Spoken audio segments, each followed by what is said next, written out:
Counselor. Hey! I'm sure folks are familiar with that, but just in case you're not, I represent a specific district, and I'm essentially the extension of local government to the people, and in situations where whether it's applying for a building permit or a Dunkin' Donuts, this is sort of the way that I conduct my business, because I believe that we need a forum, we need a place for folks to vocalize their thoughts in these particular neighborhood meetings, hear about concepts, ask questions, and really stay engaged within the dialogue. So thank you for taking time out of your day. We're going to hear this evening a little bit of a presentation from the applicant's attorney, Counsel Fleming, regarding this proposal. A little backstory on the applicant, I'm sure Ed will say it. The Carvalho group own and operate several Dunkin' Donuts, literally within the Washington Street corridor, also including the original flagship down in the Artery. So I've had some experience working with these guys with their alternate locations. I will say, for the record, because Chuck knows I can't always stay up here, not everyone's a good operator, unfortunately, but these guys are, and that's just something to be aware of. I think it's important, but it all comes down to suitability for the neighborhood. So with that, I'm going to be a good ward counselor and sit down, but just remember, this is your meeting. That's the way that I run these things. So we'll stay here until every question is answered to the best of our ability here this evening. And if there's any next steps or takeaways, we'll certainly keep that dialogue going. So I'll turn it over to Attorney Fleming, and he's going to walk us through a charrette. Thanks, Brad. Good job on the sidewalk. I'll bring the boards up to you since everybody's hanging in the back there. So if you want to come up and have a seat in these seats here so you can see better. Well, we'll leave it to whoever is going to come in a little later. Okay, all right, that's fine.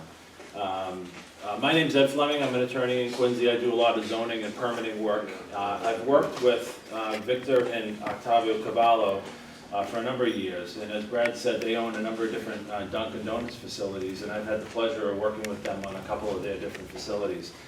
And again, like Brad said, they're great operators. They're very well respected in Quincy. They give back to the community at times when they've been asked to contribute to the community. So I think you'll find them to be a good community neighbor.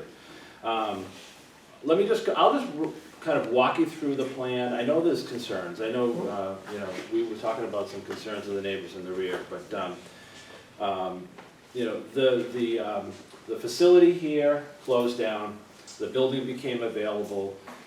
Victor and Octavio approached the owners of the property and expressed interest in taking over a portion of this facility. The whole facility here is about 3,800 square feet.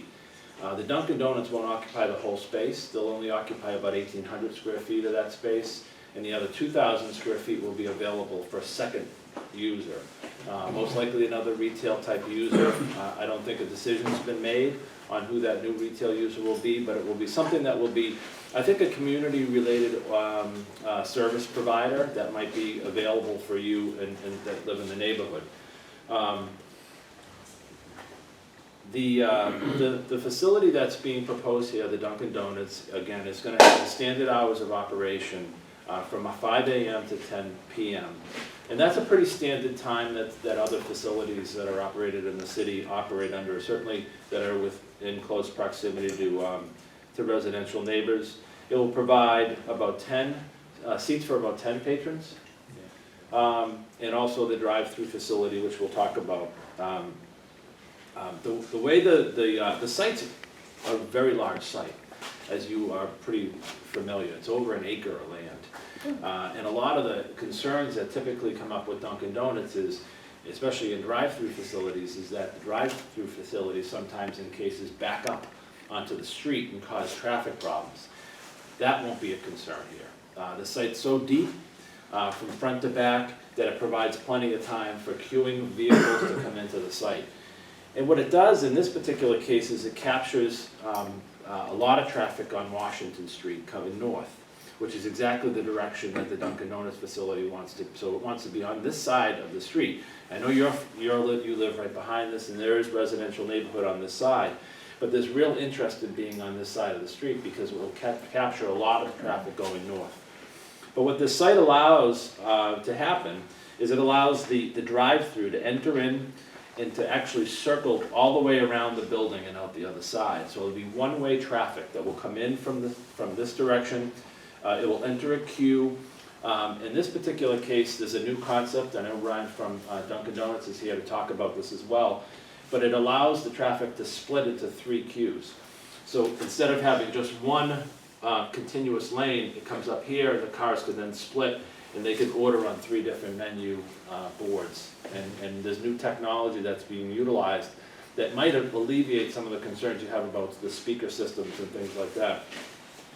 And then it funnels back down into 1 queue when they're picking up their order to exit the site.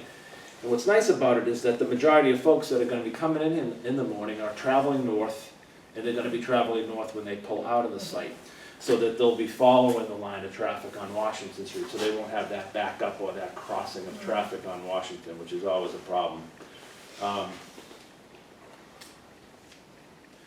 This matter, and then we can go through it's a little different concept too on the Dunkin' Donuts design as well. And again, Ryan can talk about that in more detail about the different kinds of style or looks that they're providing.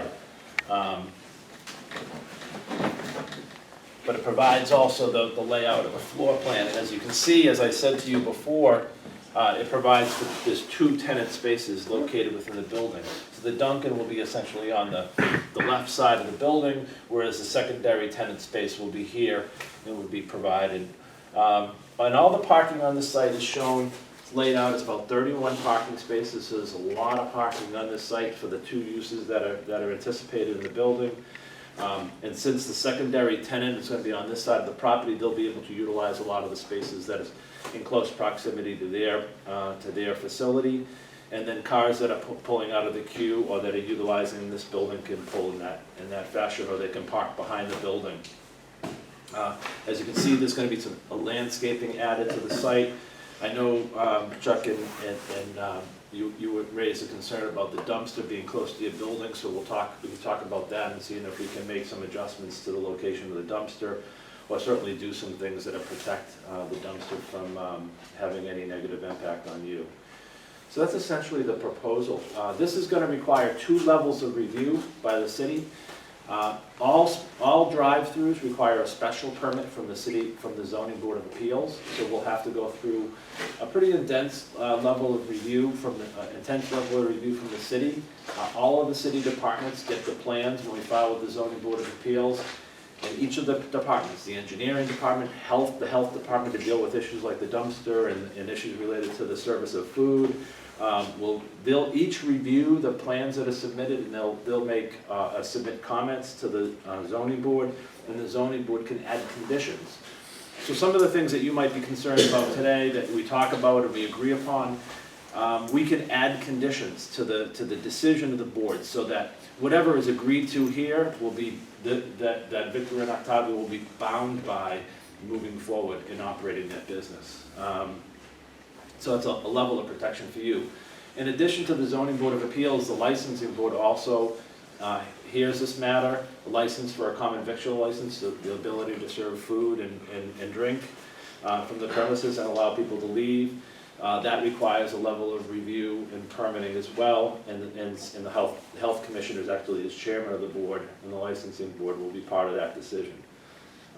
So that will give you kind of 2 layers of review and going through the process and adding any conditions that you think are good.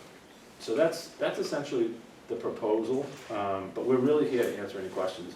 First person we reach out to is Brad, he's your city council, because Brad's role is to protect the neighbors, make sure that the neighbors are informed of these kind of proposals, and that's why we reach out to him, so that we share these kind of plans with him. So I can get the ball rolling on questions, working left to right with the dumpster up in the upper left quadrant. Yeah. I mean, I can't see, square footage wise, but it looks like that would be a natural fit if you just took it and moved it to, the upper right quadrant. Is that not accurate? Yeah. Has there been any analysis in the site plan, Victor, about whether or not the dumpster can be located in a different location? I mean, I can refer to Brian or Vern, but I think it just there because it kind of fit there naturally, but I think we can look at that. That's not a good spot, it doesn't bother me, I live next door now. Well, they, Is it there now? Is there a dumpster there now? In the back? No. corner? No, it's Right over over there. Oh, it's over the side. Yeah. Okay, I think it was initially put there just because of the lanes that were being sure. put in the drawing, but the dumpster is not a critical piece. Okay. It can be set off to the side as long as we have truck access. Can I ask, I mean, and I don't have, because I'm not out back, but are there residential neighbors in this location? If I could come up? Yeah, sure. Thank you. So what we initially have the dumpster. My name is Chuck Palmer, I'm one of the abutters. And I've actually had consultation with most of the people on our street next door. So you have a dumpster here now. Right now you have Pagnano Towers, which is elderly housing here, and you have a facility directly here for people who are handicapped and special needs. Then you have my house right there, and all of our neighbors sitting directly along this edge here. And what we have is all of our bedrooms, of course, face the back of this, or now this lot. So we have lots of concern about the amount of traffic at 5 o'clock in the morning because usually it's dead silent. There's also a lot of concern about our property values. Trying to sell a home with a Dunkin' Donuts drive-through directly behind you could be a very difficult situation. So all of us on our street are very concerned about this. I've been there the longest out of anybody. They do plan to come to all future meetings, but as a representative of the street, I figured I would speak out for them. We don't have the issue with Dunkin' Donuts whatsoever. We have an issue with the drive-through draining directly in the back, and that's a fair amount of traffic, because there's a lot of traffic in the morning. And I could understand how they would come through there, but I don't know has there been analysis about how many cars you think would be coming through in the morning? Any idea on that? Because that's our concern. It's 5:30 in the morning, 5 o'clock in the morning, and you have tons of traffic basically being from the street, going directly by all of these sleeping residents on this side. So that is what our concern is right now. I don't want to look out and see a dumpster out the back of my door. But that's one of the concerns. The other concern is the amount of traffic. If there's going to be any sort of speaker system, you said there's a new technology at this point. But is there going to be a speaker system where they are going to be talking to people inside? Right, can you address Yeah, that? I can, sure. Why do you, if you come up here? Yeah. So, these three dark rectangles are digital drive-through kiosks. They're touch screen. When all the technology is fully available, they will have a speaker ability. If you had a question and you needed to talk to someone on the crew side, you could call for that. But otherwise, the idea is that these three screens would just be operated like a touch screen in a McDonald's today or any other QSR. So initially there would be no voice contact. Initially, this one will be like a conventional Okay. one until we're able to get, because it's new technology, and this is actually the first restaurant in the country that will have that. So we'll probably kind of soft open with this having the speaker technology, and eventually the idea is that we would move so that they're all touchscreen, and I can't say exactly when that would happen. These two are always planned to be touchscreen, and that the technology may not be available when you're ready to open, but that's what we're planning on, and that's. I did take some videos of, and I'll bring them into the next meeting, of contact with Dunkin' Donuts and drive-thrus. And what I don't want to hear at 5:30 in the morning is, I'll have a large black please, I have this donut, and what'd you say? No, sorry, I can't hear you. That is not what we want to hear at 5:30 in the morning. And I want to be the best neighbor I can, and the gentlemen who want to do this, they have a fantastic reputation. Ms. Chu has always been a wonderful person, but this makes us really concerned on the street. Our hope is that you would only hear that and the sliding of a card, or, because it should be all digital, it should all be interactive once we get that technology up and working. And this is a test for us. I mean, our belief is that this will be a much better guest experience. It should be more efficient. It should give us the ability to manage the flow of traffic. I think as someone said, if you've got, 18 sandwiches, for instance, having you get in the queue while those are being made is not ideal, especially for this guest who has a single coffee. So we've designed this such that we can manage the flow and be more expeditious about, if your order's ready, you should be proceeding to the pickup. So do you wait at the window or at the speakers until you're told to go forward? Is that what it is? That's the technology that we're working towards. But initially, it's going to be a speaker-driven system. On that one. On that one. On the one initial. See, on the right side, you have a business park, on this side here, it's a business parking lot, there's nobody over there. I'm not sure why we couldn't have gone the other direction. So one of the things that we're trying to do is this area here has some visibility towards the pickup window. So we want to have the guests have an understanding of what's happening at the pickup window, as well as, will still be cameras. There's a lot of technology involved here that allows us to do it. But this is the optimal place for that. I can see the traffic here. Unfortunately, it's not the optimal place for your neighbors. Right. The other side would have been much better for your neighbors. True. But it's all driving the council. I understand that. Now, Brian, just in terms of sequencing, I don't even know if this is possible, this is not sure if 40 on the line, but if you took that speaker system, encompass the north section of that diagram, and kind of bump it back towards like northeast, right where that little parking alcove is. So you put it, I don't even know, like right here, I'm not sure, yeah, somewhere in here. Is that possible before your lanes split, so that, you're getting all the voice direction? To Chuck's point, it's kind of mitigating over towards the business that probably isn't open. I don't know if that's possible, but.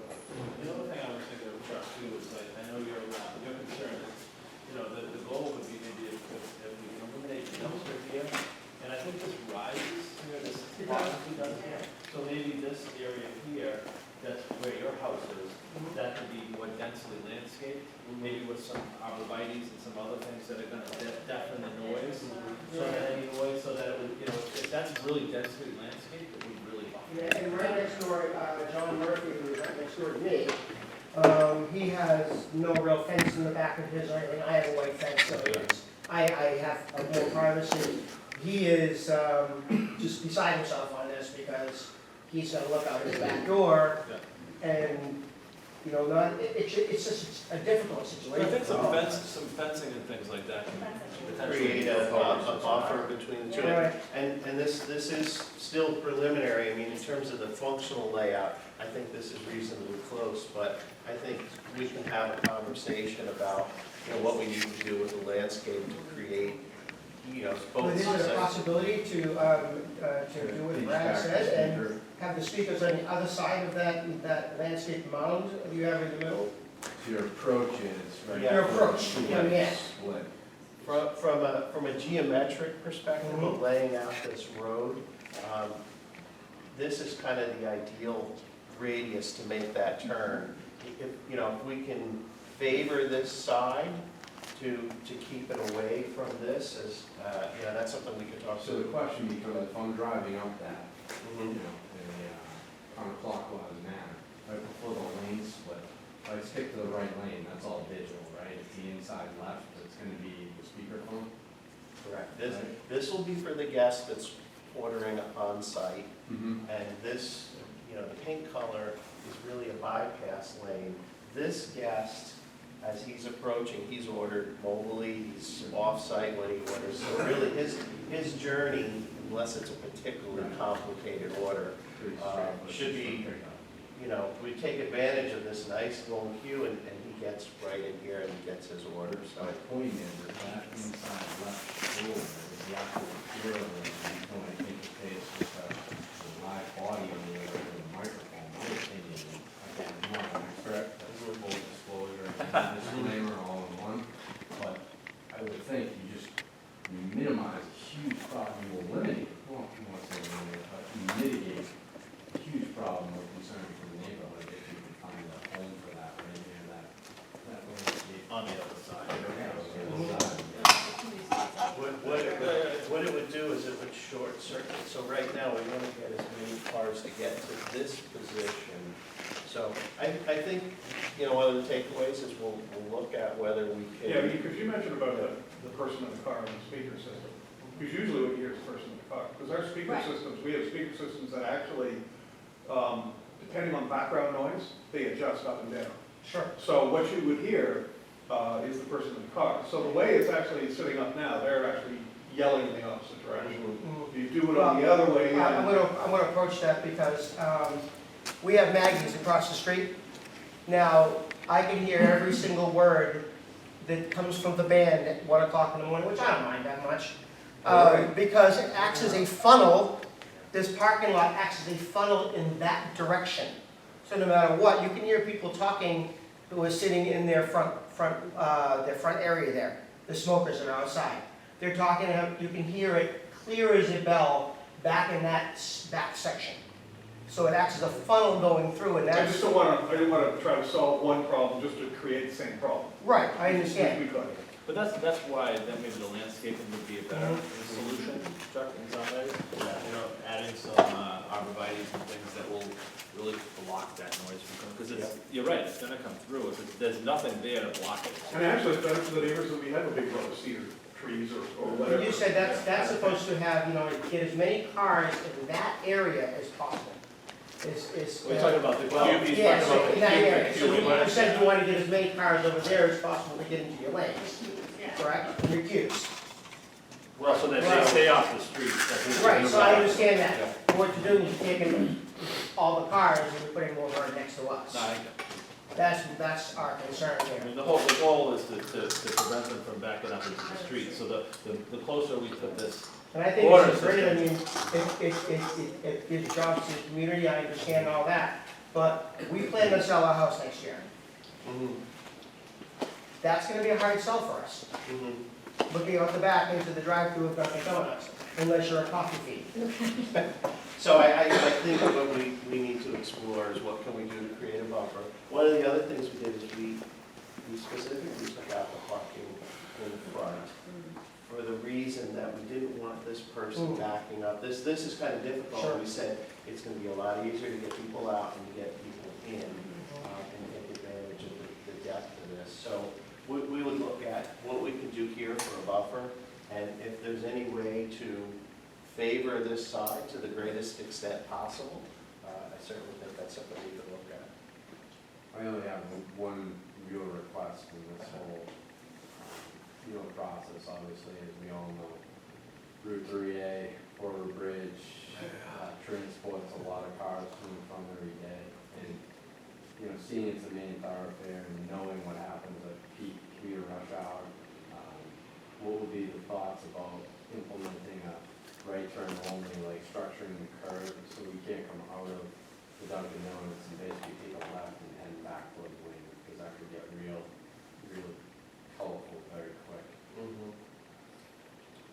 That might be, I'm not sure I could answer that. I don't know if that's a Steve, is Steve? Because it doesn't make business, I saw it.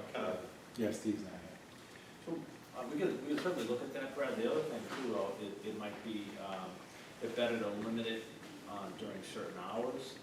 For example, like, in the morning hours when the traffic is heavy, limit that left-hand turn, but because some folks will come. Limit it, the Well, I don't know, no, but by signage.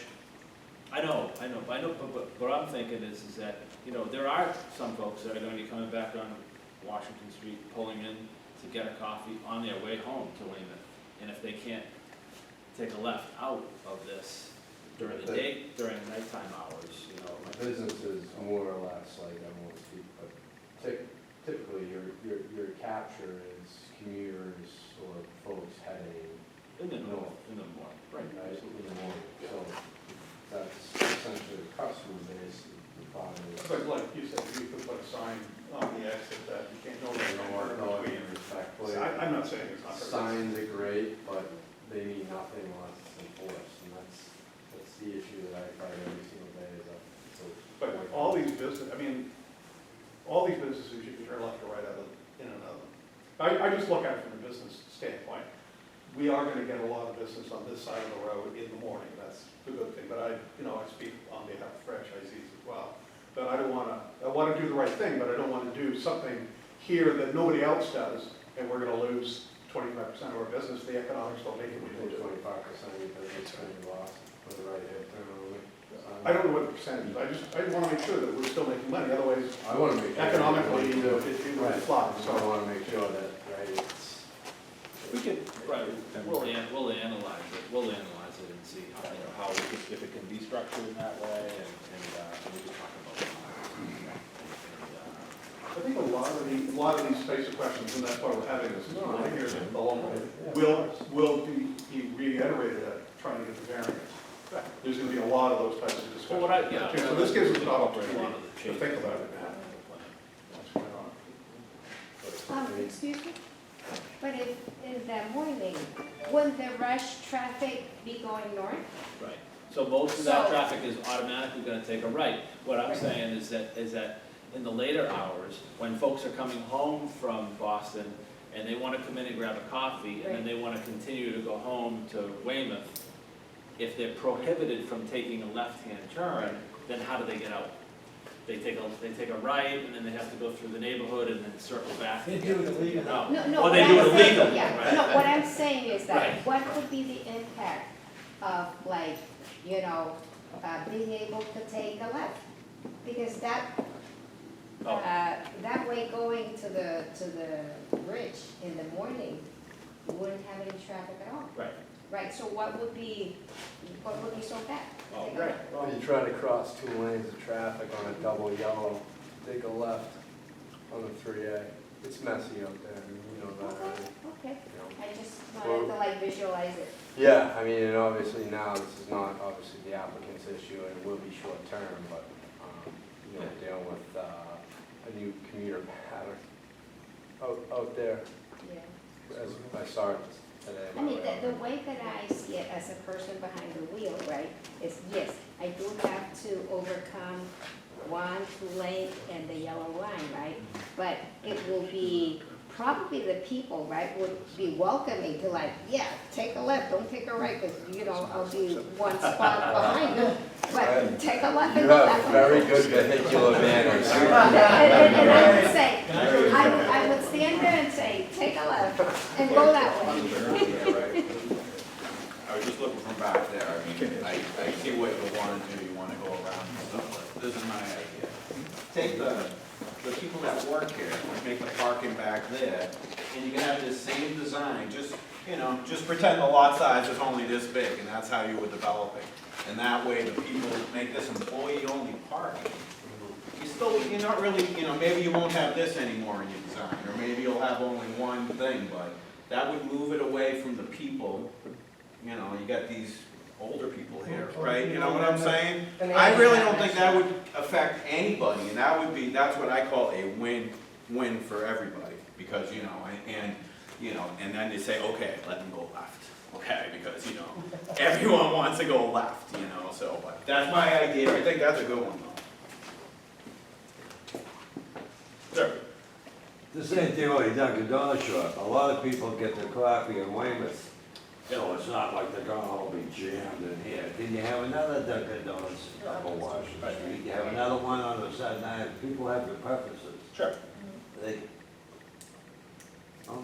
Yeah, it's not gonna pick up all the traffic, that's for sure. No, most There's people all are the lazy. facilities that are stuff. They'll go to the one in Weymouth, but if they're taking a right on Southern Artery, they're not gonna go to the one across the street, because they have to turn around. And they're not gonna go to the one across the street, the original one, because people are lazy. If it's not directly on the way, I can see how this is gonna be great for most people. mean, my attitude is that these guys who have a strong reputation and know what they're doing and want to make, because I've heard, well, another Dunkin' Donuts, well, and this is the way my attitude towards government is. Free market capitalism, these guys want to make an investment, they want to take the risk, as long as it can work in a neighborhood, go for it. It's America.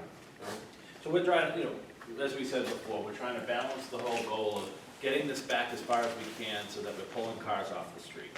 That was the number one goal. That's why it was designed the way it was, because you go to Franklin Street, you go to a lot of some of the other Dunkin' Donuts that were built years ago, and they have cars backing up on the street. We don't want that.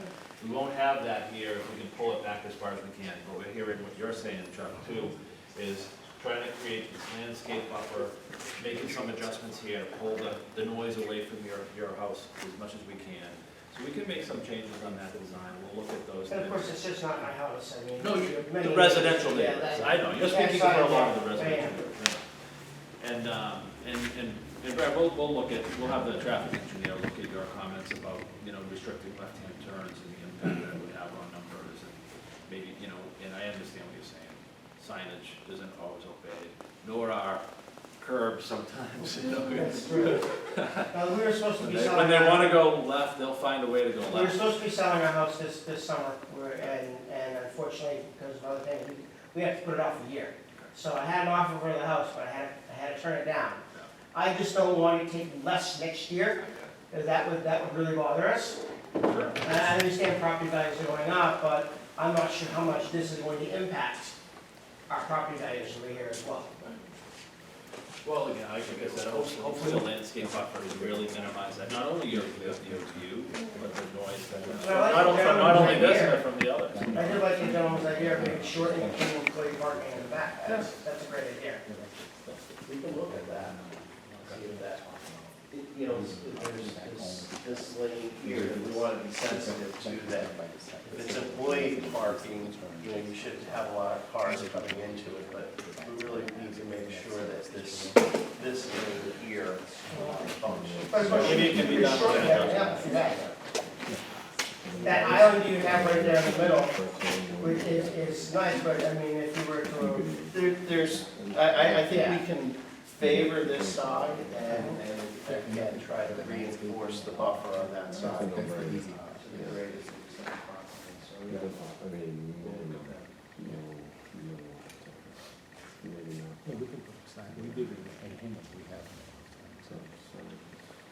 Any other comments or concerns? Anyone else? So if there are other concerns or neighborhood comments that you hear, and then just share those with us. Sure, absolutely. Just how to get in touch with me as well. Sure. Do you know when you're going to zoning, Attorney Fleming? So we wanted to have this meeting first. If there's gonna be modifications to the plans, that might take a little time. As soon as those modifications are made, we'll be filing with the zoning board. Okay, We'll cool. share those changes with the counselor, and we'll get them out to you as well. So it's gonna be dictated about that, John. And I'll go back and talk to neighbors, and then they'll understand that's right now. Yeah, and again, we could talk, like we said, we could talk about fencing, we could talk about the landscape and kind of changes on that side, the lessen. The hope is that the same amount of house, all of that building is not gonna have the same, it won't have the same dramatic impact, but it will do, we could do something. Yeah. I think so. Yeah.